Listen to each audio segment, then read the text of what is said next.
आपल्यासोबत travel agent association of इंडियाचे पदाधिकारी राजू अकोलकर सर आहे. सर, अनेक लोक टर्कीला जायला नकार देत आहे. काही लोकांनी बुकिंग देखील कॅन्सल केलेली आहे. सध्या काय वस्तुस्थिती आहे आणि कशा प्रकारे तुमच्याकडे पर्यटक सध्या टर्की आणि अझरबैजानला घेऊन चौकशी करत आहे?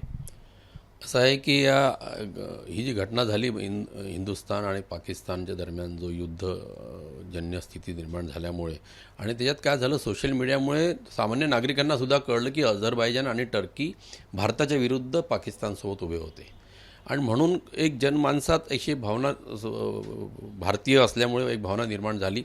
आणि आम्ही पण आवाहन केलं होतं. आम्ही पण ट्रॅव्हल एजंट असोसिएशनतर्फे लोकांना एज्युकेट करतो आहे, काउन्सिल करतो आहे.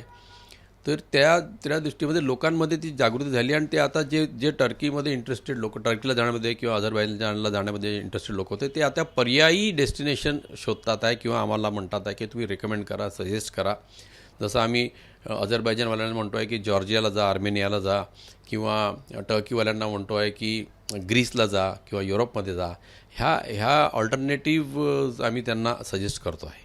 साधारण किती लोकांनी बुकिंग ज्यांचं नियोजित होतं ते टर्की आणि अझरबैजानचं कॅन्सल केलं?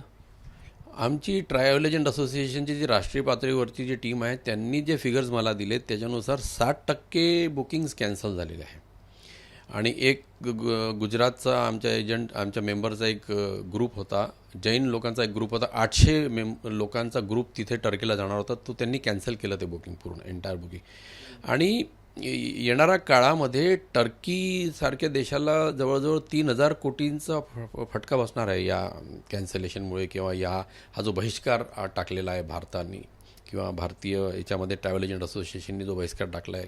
ओव्हरऑल याचा त्यांना 3,000 कोटीचा येणाऱ्या वर्षामध्ये फटका बसणार आहे त्यांना. अझरबैजानमध्ये देखील बाकू एक डेस्टिनेशन आहे जिथे मोठ्या संख्येने भारतीय पर्यटक जातात. त्याचं काय स्टेटस आहे? बाकूमध्ये तर जाणंच बंद झालेलं आहे. म्हणजे ज्यांच्या नियोजित हे पण होत्या, ट्रिप्स पण होत्या, त्यांनी बुकिंग होतं, ते सुद्धा कॅन्सल झालेले आहे.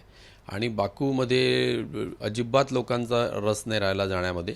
आणि येणारे बुकिंग तर कोणीच घेत नाही आहे.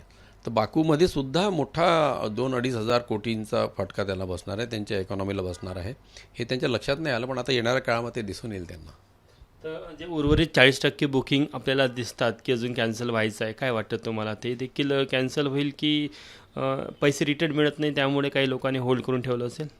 बुकिंग जेव्हा कॅन्सल होतं तर काही पैसे कटतात. तर त्याच्यामुळे लोक म्हणतात की बा एवढा पैसा माझा, मी ऑलरेडी समजा 100 रुपये दिले आहे, त्यातले 20 रुपये 25 रुपये जर कटत असतील तर मोठा अमाऊंट होऊन जातं, कारण की ते बुकिंग 1 लाख 1.5 लाखाचं असतं. त्याच्यामुळे लोक असा विचार करतील की आता केलं आहे तर जाऊन येतो बाबा.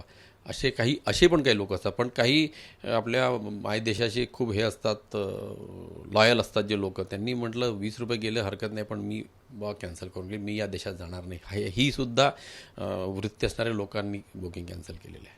त्यामुळे बुकिंग कॅन्सलचं प्रमाण वाढताना दिसत आहे, जास्त आहे आणि वाढत आहे दिवसेंदिवस.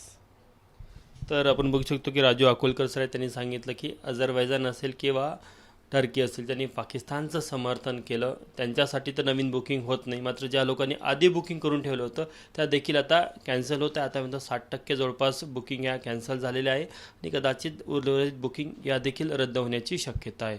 कॅमेरामॅन मिथुन आत्मनेसह तुषार कोहळे, एबीपी माझा, नागपूर. एबीपी माझा, उघडा डोळे बघा नीट.